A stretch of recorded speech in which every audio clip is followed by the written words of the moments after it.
ऐसे में जब बिहार में एक डबल इंजन की सरकार चल रही है, ऐसे में अगर कोई धारा के विपरीत अगर किसी प्रत्याशी का चयन के लिए हम दलित भाइयों बहनों को कहना चाहते हैं, आप लोगों के बीच आया हूं इस बात की जानकारी दे और ये आग्रह करें कि एक बार हम लोगों से भूल हो चुकी काम करेंगे। जिंदाबाद, चिराग पासवान जिंदाबाद, पासवान जिंदाबाद, चिराग पासवान जिंदाबाद, जीतन राम मांझी जिंदाबाद, जीतन राम मांझी जिंदाबाद, जीतन राम अनावश्यक मंच पर है, वे कृपया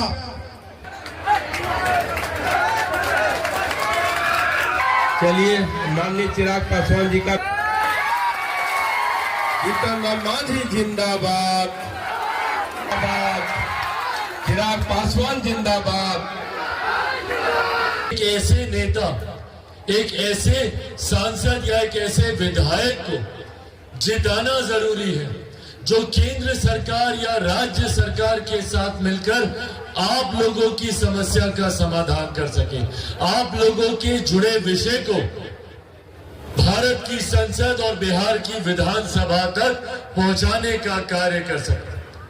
तो एक ऐसा व्यक्ति जो प्रधानमंत्री जी की सोच को धरातल पर उतार सके, एक ऐसा व्यक्ति जो मुख्यमंत्री के प्रयासों को धरातल पर उतार सके।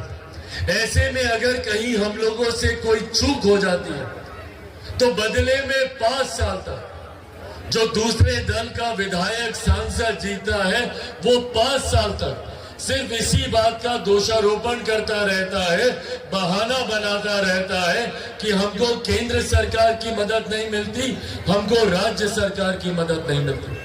और वो 5 महत्वपूर्ण साल हम लोगों के जीवन के बर्बाद हो जाते हैं। ऐसे बच्चे जो संभवतः कॉलेज में जाने वाले होंगे या ऐसे कॉलेज के विद्यार्थी जो अब आने वाले समय में अपने जीवन को स्थापित करने का प्रयास कर रहे होंगे, कोई रोजगार की तलाश में होगा तो कोई उद्यमी बनना चाहता होगा, ऐसे लोगों के महत्वपूर्ण 5 साल इसी उलझन में बीत जाते हैं जब किसी गलत प्रत्याशी का चयन हो जाता है। लोकसभा चुनाव के दौरान भी मैंने इस बात को कहा था कि इस बात में कहीं कोई संदेह नहीं है कि पुनः केंद्र में नरेंद्र मोदी जी के नेतृत्व में सरकार बनने जा रही है और यही बात हुई भी। विपक्ष के कई लोग अलग अलग तरीके का भ्रम फैलाते रहे, कई लोग बड़े बड़े दावे करते रहे, कहते रहे भैया कि एनडीए खाता तक नहीं खोल पाएगा, बड़े बड़े दावे किए गए, ये कहा गया कि एनडीए का कोई प्रत्याशी यहां से चुनाव नहीं जीता। विपक्षी दल के कई नेताओं ने हमको हार की मुबारकबाद देनी शुरू कर दी थी, ये कहना शुरू कर दिया था कि चिराग पासवान उनके पार्टी के कोई भी सांसद प्रत्याशी जीतने नहीं वाला। पर परिणाम जब आए तो हकीकत सबके सामने आई। यहां सिर्फ चिराग पासवान के 5 प्रत्याशी जीते, 100% हम लोग का स्ट्राइक रेट रहा। वही एनडीए का भी प्रदर्शन बेहतरीन रहा। पर ऐसे में कुछ ऐसी लोकसभाएं थी जो विपक्ष के बहकावे में आ गए, उनके झूठे बातों में आ गया, दुनिया भर का भ्रम इन लोगों के द्वारा फैलाया गया। कभी कहा जाता था कि भैया संविधान खतरे में है, फिर कहा जाता था कि अगर इन लोग की सरकार आई तो आरक्षण को समाप्त कर दिया जाएगा, लोकतंत्र की हत्या हो जाएगी। आज भैया हम लोग की सरकार बने महीना होने को आया, क्या हो गया, किसका नुकसान हो गया, कौन सा किसी का आरक्षण छीन लिया गया या कौन से संविधान को समाप्त कर दिया गया। तीसरी बार भी पुनः जब मेरे प्रधानमंत्री आदरणीय नरेंद्र मोदी जी ने शपथ ली तो उन्होंने सबसे पहले संविधान के आगे अपना सर झुकाने का काम किया।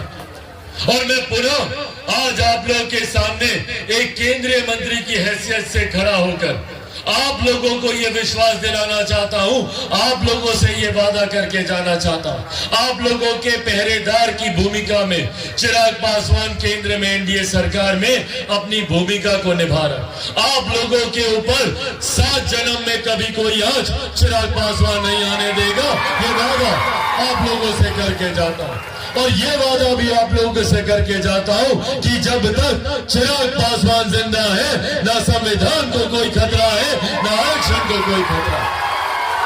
पर हाँ, खतरा होता है जब ऐसे लोग जीत कर जाते हैं जो ना केंद्र सरकार में प्रधानमंत्री नरेंद्र मोदी जी की विकास की नीतियों से सहमति रखते हैं, ना हमारे मुख्यमंत्री नीतीश कुमार जी की सोच का समर्थन करते हैं। ऐसे में जब बिहार में एक डबल इंजन की सरकार चल रही है, ऐसे में अगर कोई धारा के विपरीत अगर किसी प्रत्याशी का चयन हो जाता है तो 5 साल सिर्फ सत्ता से लड़ाई लड़ने के अलावा वो व्यक्ति और कुछ नहीं करता।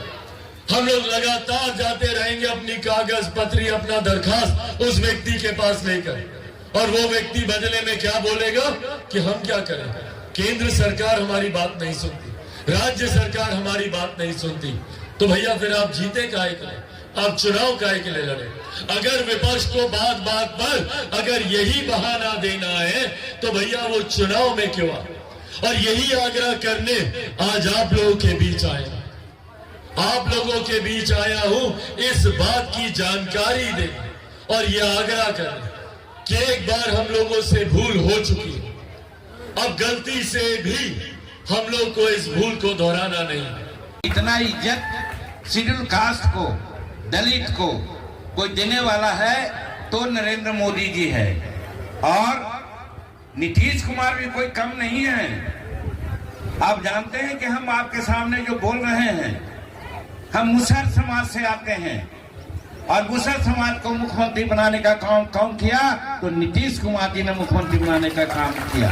तो कहने का मतलब कि नरेंद्र मोदी भी दलितों के पुरोधा है और नीतीश कुमार भी दलितों का पुरोधा है।